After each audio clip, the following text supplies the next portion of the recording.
Kashmir Okay. भी okay This is the analysis of BT cotton. I think for the first time after 16 years, we've got data that proves that it has failed.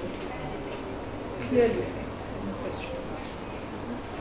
Make it easy, I've got graphs. So that makes it very easy. Now the issues that go into BT cotton.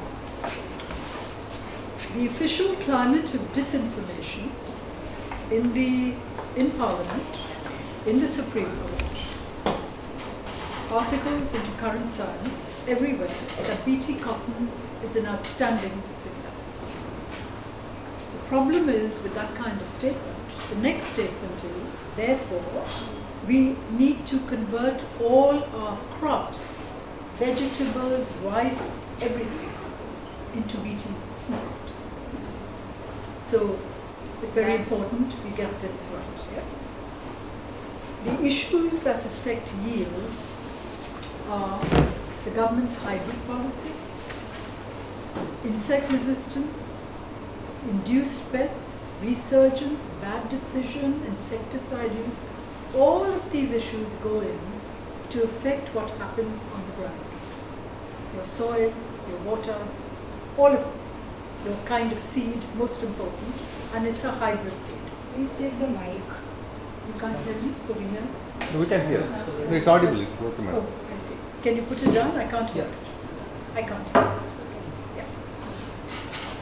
The seed is the essential issue here, along with a policy to hybridize, put the GM into a hybrid crop, to fudge the data, because what then comes out, they will say it's BT cotton. Not so. It took us a few years to try to untangle this mess. Plus the issue of what happened when they put it in a hybrid crop. The prices went up 2,000% in 2002. So these are the issues I'm going to quickly deal with. But I've got graphs, so it makes it a little easier. Next. Yeah, next. Yeah, next. All right. There's something called ecological disruption. What this means is that the normal pattern of pests, anti-pests gets completely disrupted. Now, I am addressing a period of time before the introduction of BT cotton. BT cotton was introduced in 2002. Before that, you had 30 years of spray. Please look at this. That's what you had in time before BT cotton was introduced. Then you had an application of insecticide. All your natural pests were eliminated. Now, there are two bollworm pests that are the target for BT cotton. One is the pink bollworm, which is native to India. The American, so-called American bollworm is a secondary pest.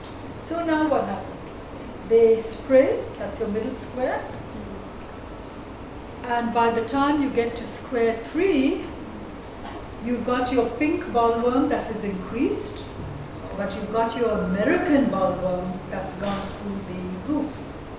Now the reason why the American bollworm goes through the roof is because their fecundity or reproduction rate is 700 or 800 times more than the pink bollworm. And also they can run away from a field and then regroup.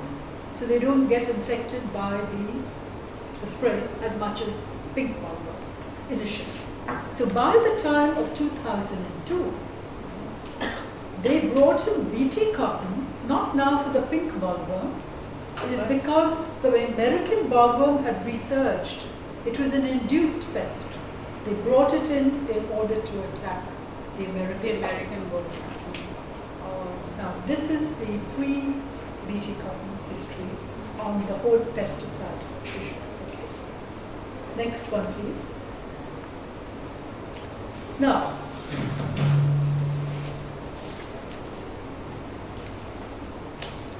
I come to this? Take a video. Some snaps. It's in your It's in these sheets. A lot of it. This one has to be a disseminated. Bt toxin. The reason is to reduce insecticide use. That was the reason. And therefore damage to the crop. Therefore it would be allowed to give its normal performance. Both ways. When Bt cotton was introduced in 2002, within 3 years you had resistance to the pink bollworm and an upsurge in the American bollworm. Today, both bollworms, pink is totally resistant, has no effect. The American bollworm is getting resistant. Now I'm talking post 2002. So the objective of Bt cotton has failed. There's resistance growing, yield has got affected, I'll come back to that. And the performance, therefore yield has come down. Now what the government did in Parliament when they talked performance. You see, when Bt cotton was introduced, the farmers were given an irresistible platform to grab their interest. They were told no insects or damage will affect this crop and your yields will be high. They were not told anything about insect resistance and that there is no intrinsic yield in a Bt technology. It is purely to kill a pest. There's no yield trait. The trait is when they put it into hybrid, and the trait doesn't belong to Bt. It belongs to our best varieties into which the Bt gene is put. Very interesting. So when in Parliament he went and said the performance is wonderful, they were talking production, total production. What happened was India exploded. Within about 3 years, we became the leading cotton exporter and producer of cotton. Farmers left dal, peanuts, oilseeds, and they moved into Bt cotton. So now you had an expansion of the area and therefore production. But now when you come to look at what's happening to yield, and I will come to that. Oh, so the yield Now we actually come to the real story. Okay. Please look at this map, this graph. This is the use of fertilizer. You will see that with fertilizer inputs increasing, your yield is increasing. Fertilizer inputs went up by 2.2%, 2.2 times, I beg your pardon. And this is a direct correlation between yield and fertilizer use.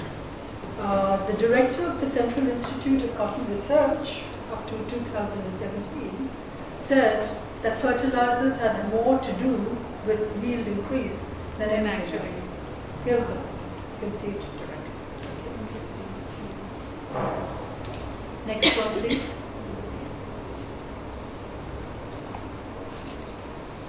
Now, this is a graph which shows you where the yield and fertilizer use in a graph.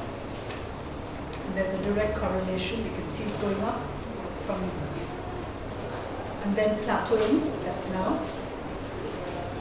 It's a very clear graph. Where before you saw a bar chart, if you remember. Now you're seeing the actual graph of correlation. I'm willing to stop at any point in case there are questions because this is a little complex. So at this period between 2002 and 2005, when you said that actually the production multiplied to an extent that India became the top. No, not between 2002 and 2005. This is from 2004-5. See, there's such a thing as market share as well. Sure. Introduced in 2002, Bt was zero. Right. By 2005, it was about 6%. Okay. Between 2005 and the expansion of the area, that's when India became, to 2010, 11, 12, India became The top. top Yeah. producing country of cotton in the world. Could I just Yes. supplement Yeah. this? Yeah, please. So, traditionally, desi cotton has always been an intercrop. You Yeah. grow sorghum, you grow cotton, you grow sorghum, jowar, you grow tur, you grow 4-5 crops in a field. Till BT cotton entered, whenever I went to Vidarbha or Andhra, they always used to be mixtures. Desi cotton always grew as mixtures. When hybrids were introduced, and the BT cotton was a hybrid, they started to get planted as monocultures. And as I've done in my critique of the, the fat one. As I've done in my critique on Punjab, you measured only rice, you grew only rice, you measured only rice, you said more yields, but less yields of pulses, less yields of oilseeds, less yields of vegetables. So they have been calculating the monoculture yield Okay. of the hybrid and the BT cotton hybrid against Versus the the multi- mixture Yeah. without saying that the mixture has these other things. That's one. The second very important point is, and that's why I was waiting for this book. You see, America used to subsidize cotton hugely. You know? And then there was a case around the time of Cancun. The Cancun WTO collapsed because of the cotton subsidies of America. Brazil sued America.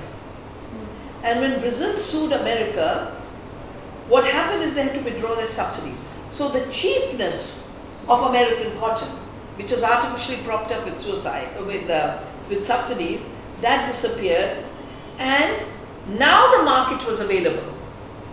Ah, okay. So the exports are accounted for because of the WTO dispute, where American subsidies went.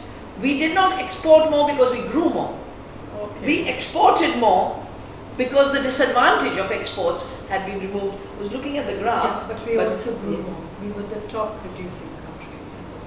So You see the issue here, I just want to narrow it down. I was trying to understand Yeah. that where was this decision, how was the decision taken,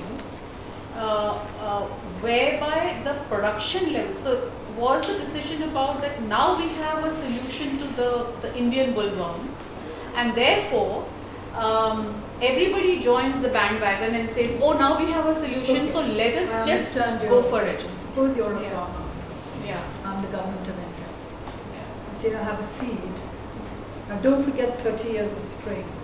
There was a psychological problem among cotton farmers in India. They were terrified of pests and spray. They were dying.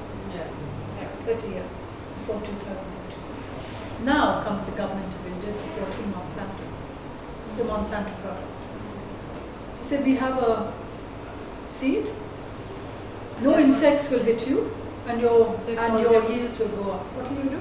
So it's like, oh, then I say, oh wow, why should I not It's do the this? best promoted technology in the world, better than microwaves and anything else that you've heard of. Nothing has ever been promoted like this. So there was no in any strategic, kind of- there was no strategic decision to increase the production. It was like a farmer No, I would mob. say- Not only No, no. because, you know, in No, no. '98 they introduced illegal BT cotton trials without going to the GAC. And we found those illegal cotton trials because they advertised this. Monsanto, the government was not involved in the initial bit. Monsanto started illegal trials and started to do the promotion with the farmers. They only got approval in 2002. But between '98 and 2002, they were doing with BT cotton what they're doing with Roundup Ready, herbicide tolerant cotton now. At the moment. See, the 4 years was illegal and promotion by Monsanto of this thing that this will never need a spray. This will never need a... But it wasn't a government, A government, not at decision all. to No. drive production. It was Not just at to all. replace whatever No. was just not going right. Well, And I'd like to offer a slightly different idea. Don't forget that the Ministry of Agriculture and our regulators put it into hybrids. Now, put BT cotton into hybrids. Now, why did they do that? First country in the world, and even today, the only country in the world. Our yields are lower than some African countries. Come, please. Our yields are lower than some African countries, poor African countries, and they don't go BT. Now, we put it into hybrids to fudge the first couple of years wonderful results. Therefore, that magic bean will give you high yields and no insects is working. More and more farmers come on. Yeah, so The production starts to go up. Sure. Okay? Now, the problem with hybrids is also it needs irrigated water. 2/3 of Indian farming, cotton farming, is rain-fed. So look at the mismatch in policy with the actual reality on the ground. Sure.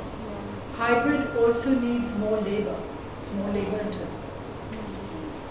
Vandana, you can add to this. It changes the hydrology of the soil. Yeah. More insects. A lot of the brands, a lot of the hybrid BT that they brought in was not immune to what we call other pests, because the spray, BT cotton is only for bollworm, not other insects. So now you've got these other secondary pests coming in, and that's what's destroying us today. Your mealy pests, the insecticides. I'm bringing this down. Mealybugs, mealybugs. So you've got what is Aphids. called a pesticide biotech treadmill. The more you spray, the more ecological disruption. Yeah, that's fairly well You've got established now. resistance. You've got all your natural predators going out. You've got more secondary pests coming in, and this is our situation today. And the hybrid policy is probably the greatest mistake they have made in BT.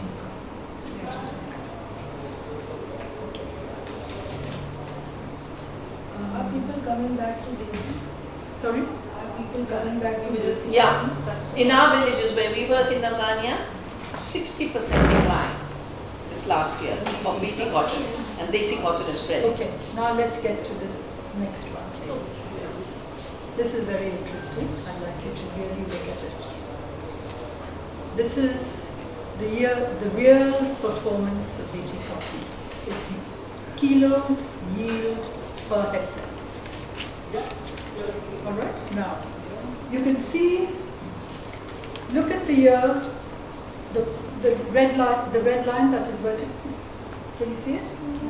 There's a red line that's about 2004, 2005, when BT cotton share was roughly between 7, 8, 9%. No more. Okay. What you're producing in the year 2005 is around 400 to 500 kilos per hectare. That is when BT cotton was only 6, 7%. Please go to the right up to the end and look at the flattening of the graph, and you will see that currently, up to the year 2017, we are at the level that we were in 2005. Clear. Now, last year's figures came in day before yesterday. So I added a red dot. We've gone below that. It's now 420 kg per hectare. It's gone below. So that really tells you exactly what's happened to the yield. You don't need to look at any figures. It's very, very clear. Right. Are there any questions on this? This survey is done where? Sorry? This is based on what It's survey? government data. Government data. I'll give you the next one. Yeah. The next one tells you, it's at the bottom. Source Ministry of Agriculture, Yeah. Ministry of Textiles, okay, and Department of They're hiding their Environment. own data. This is their data. This is no one else's data. This is all government data. All right. The next graph is slightly different. Same figures, but it gives you Ministry of Textile data is on the top. The Department of Economics and Statistics of the Ministry of Agriculture is the one at the bottom. And you've got two parallel red lines to show you that by 2016, you were at the parallel red line of between 450 and 500 kilos per hectare. That really gives it to you pictorially, very clearly. Please have it. Yeah, very clear. Now, I didn't put the red dot into this because I can't give you a trend line on a graph. I'll go back to the previous one. Yeah, look at the red line, look at the red dot. Down right at the bottom, below 2005. And there's both sets of data. I think you need to know that this is a different way of collecting data. The Ministry of Agriculture has a different way of data collection, and the Ministry of Textiles, which we rely on much more than DES, is because they adjust for imports and exports. That's how they collect their data. So it's more accurate over a period of time. Year to year, you will have a problem because there will be imports, stock holding, whatever, and suddenly you'll find that over a period of time, it's a much better indicator of yield. That's the Ministry of Textiles. Yeah. This is not very clear to me. That what is it really reflecting? Yeah. There's a red line across between 400 kilos and 500 kilos. Yeah. That is where you've got a perpendicular line as well. Yeah. In 2005, that's where it intersected between those two lines, between 450 and 5, which is Ministry of Agriculture and DES. Now you look at the trend lines. Take the top one, Ministry of Textiles. You've got a dip meeting the horizontal red line at the 4,500 figure mark. Okay?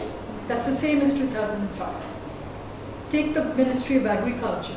Again, you've got a dip. As I said, their figures are usually lower, so this is around 450, which is what it was in 2005. So you have come back 10 years after, and you come back to 2005 levels of kilos per hectare. The production hasn't gone up, the yield hasn't gone up at all.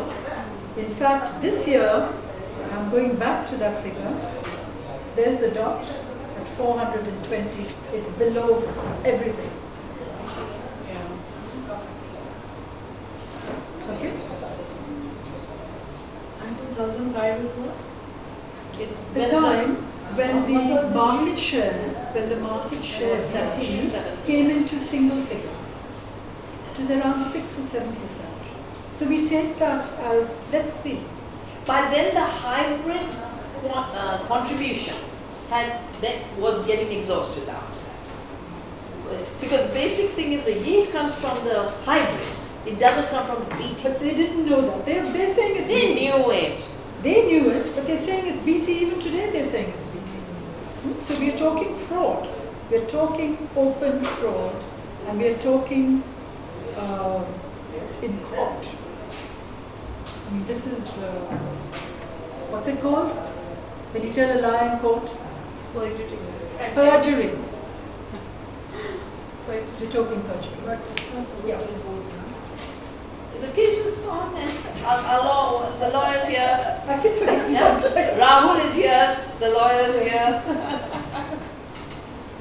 So these yield figures are really quite, they tell the story without any further, I don't need to say anything, it's all there. Okay. Now, insecticide use, don't forget that they were told that insecticide use would go down. They were not told that it only targets the bollworms and that other insects would not be affected by this.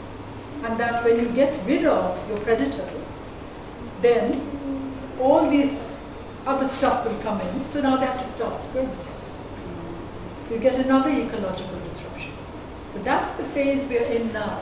We've got crop failures because of mealy bug and all of these other things that they have to spray for because the BT cotton cannot take care of those pests.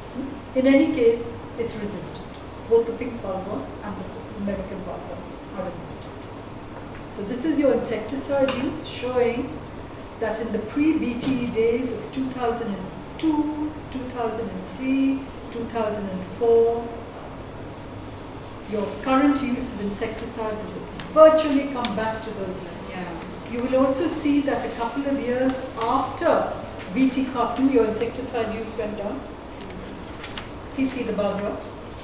That's when the ecological disruption started to build up.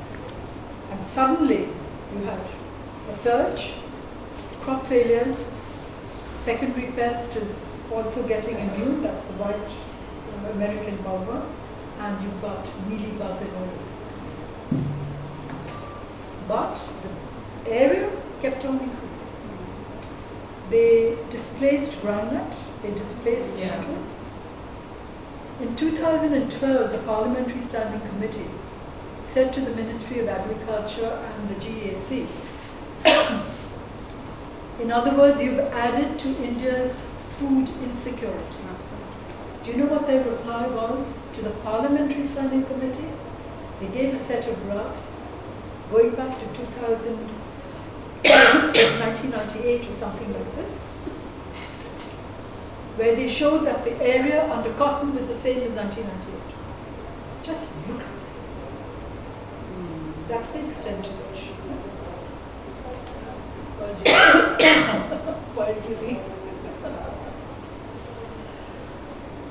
Next. All right. So the last graph. This is all your cost of production. You need more labor for hybrids, much more intensive in sowing, in reaping, in harvesting. You can see these costs. Look at insecticide. First, red. I told you it had gone back to the 2005-6, in fact it's slightly higher. But this is rupees per hectare. I'm talking of kilos per hectare. The cost of insecticides has gone through the roof, so you will find that bigger increase here. Okay. Fertilizer cost, we've already talked about. It increased in terms of kilos per hectare by 2.2%. The rupee cost, of course, is much higher. Look at labor.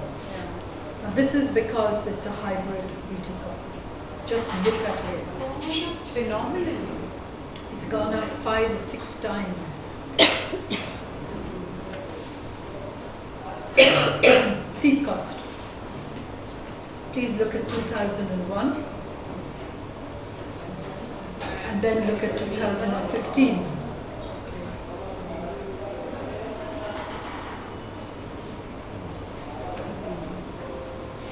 And we rest our case. Complete failure. So in terms of figures, how much has it cost? Sorry, say that again. In terms of figures, Which figures? cost, input cost has gone up, percentage wise. What are you The talking cost of production. Cost is of Total cost of production? You mean have I added all of this up and come up to a figure? What? percentage difference between 2005 and now? If you were looking You know, it doesn't make sense to talk like that. it makes all the sense. No, I'll tell you we've got another cost. We've got profits made by cotton farmers before at 2002, which was it's there. It's all in the brief. It was plus 2,000 rupees or something. It is now minus 6,000 by 2017. It's there. Figures there. Point D, net profit 5,900 in 2003 and negative 6,000 now. Is it 5 before, not 2? Right. That's even worse. So the case here we have built is clearly showing that BT, and so the inference which we are trying to draw from is that BT is not really supporting either yields or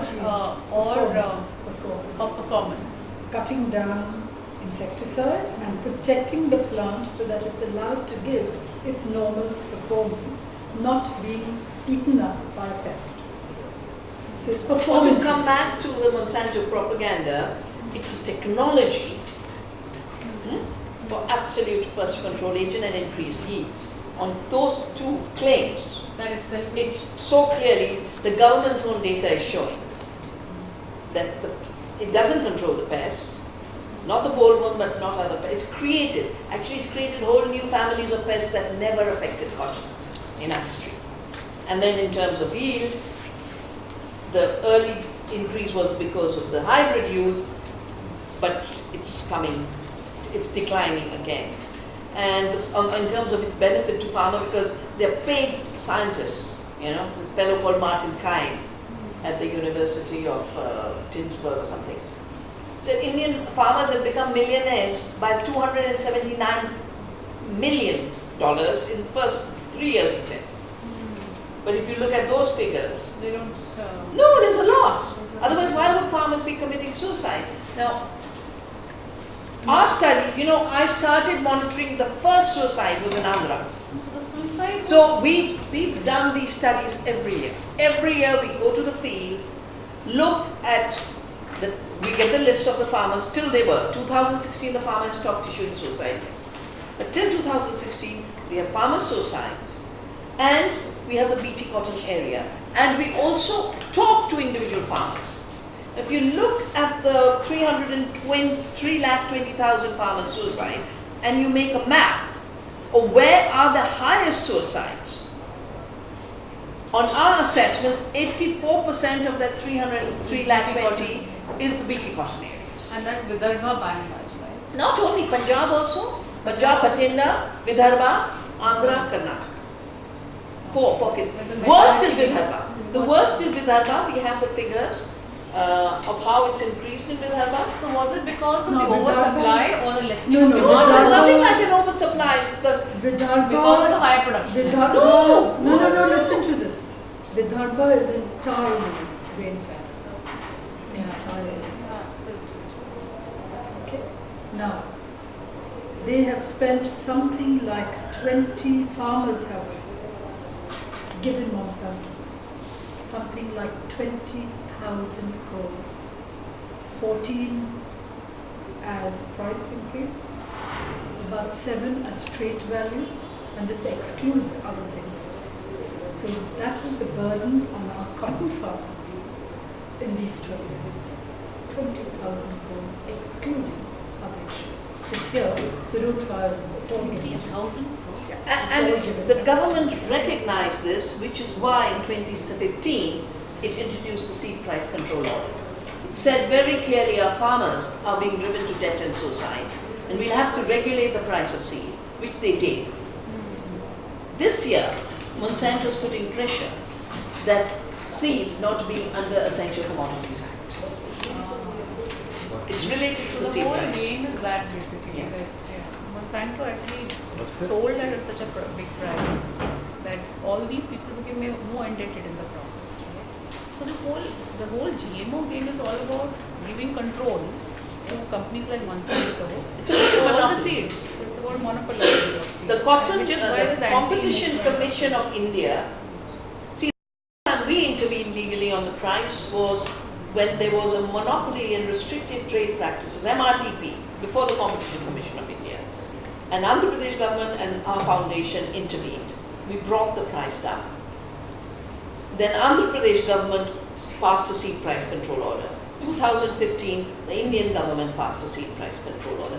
That's how it's come down. Otherwise, it was 4,000 rupees a kilo. So here, what is the proportion of the seed price versus the other cost of No, production? it's there. In those diagrams, it's very clearly So marked. seed one is the Seed is the black. Seed is the purple one.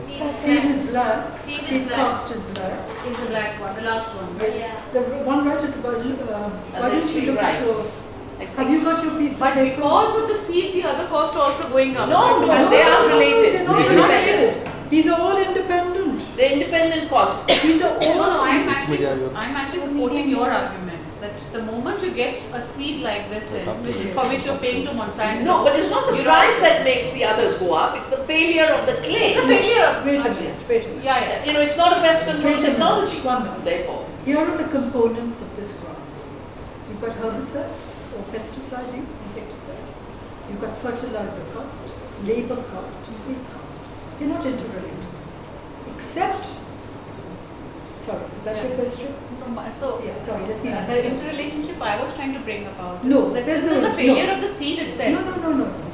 Wait a Okay. minute. The failure of the seed is a failure of the seed. These are costs that go into this kind of technology. Now what happened?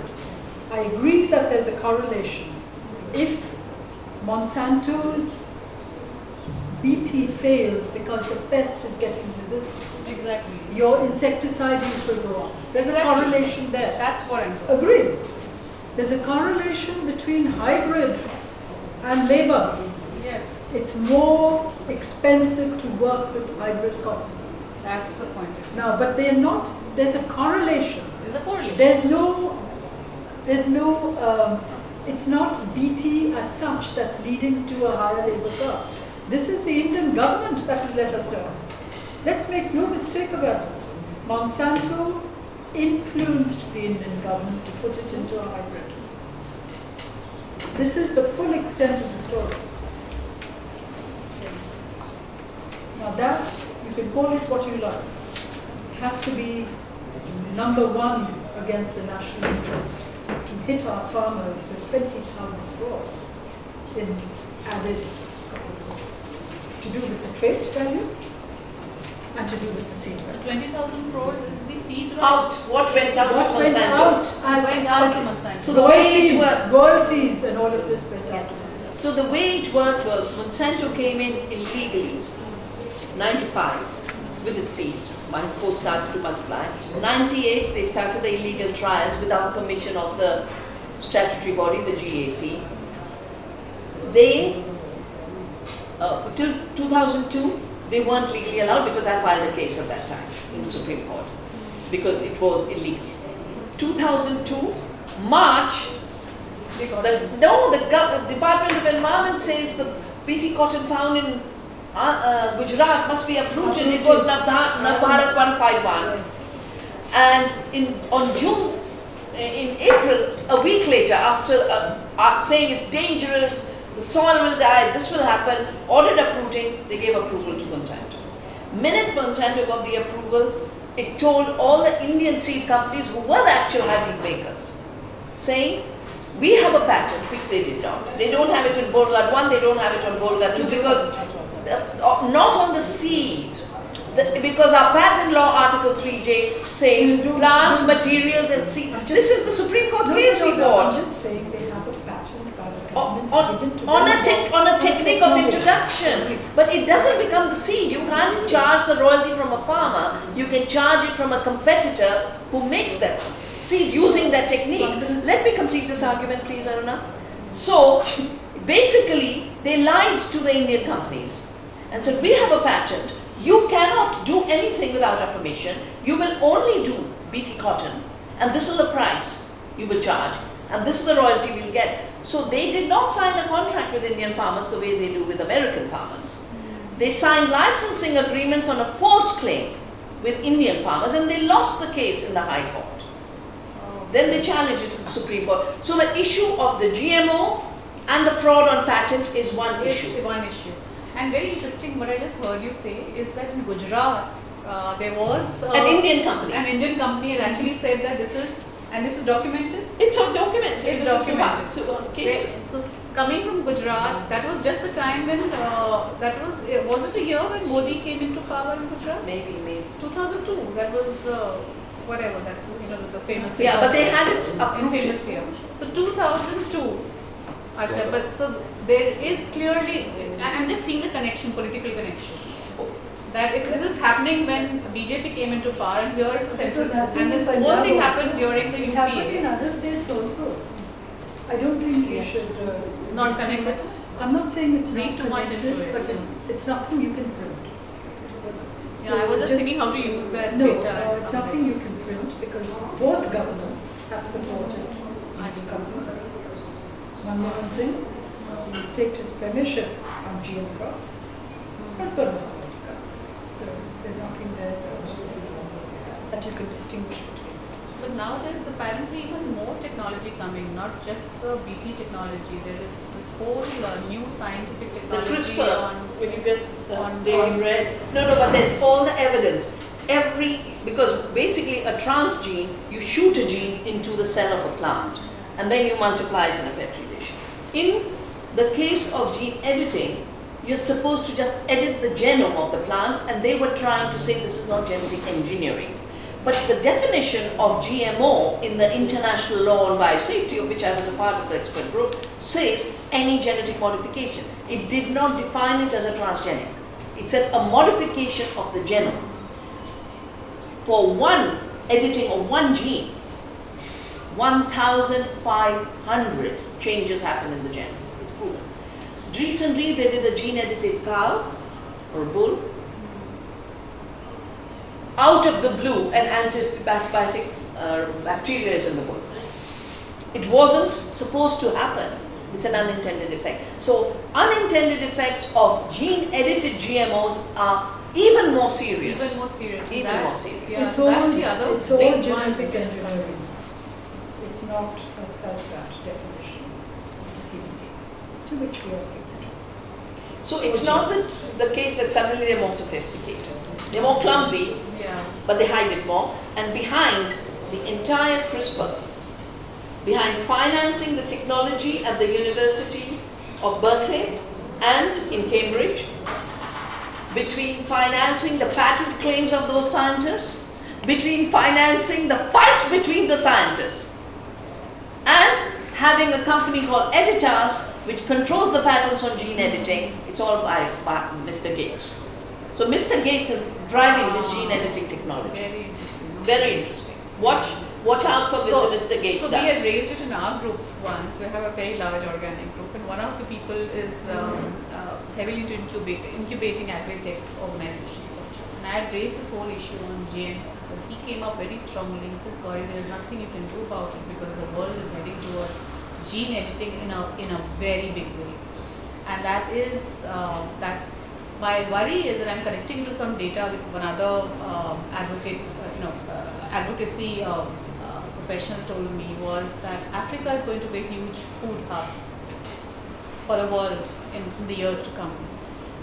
True. My sense is that more than India, they'll actually attack Africa, and they will probably want to do this in Africa using genetic editing in a very huge Bill way. Gates is already Yeah, transformed so- Africa. so You've got the It's alarm probably for the going to- green revolution in Africa. That's absolutely true. So- And the workshop that you all weren't there for, there was a lot of discussion how the biggest asset management firm of the billionaires, BlackRock, is buying huge acreages in Africa. Exactly. I mean, I was just connecting this data. I didn't hear you, but my guess is because there's somebody again in our network who's a great mentor, and he was saying that So I was just talking to him about strategies India needs to get into for organic agriculture, and how do we enter the world with that strategy, India as well as the world, etc. And he says, just Gauri, forget it. You have no idea what's happening in Africa. Africa is really going to be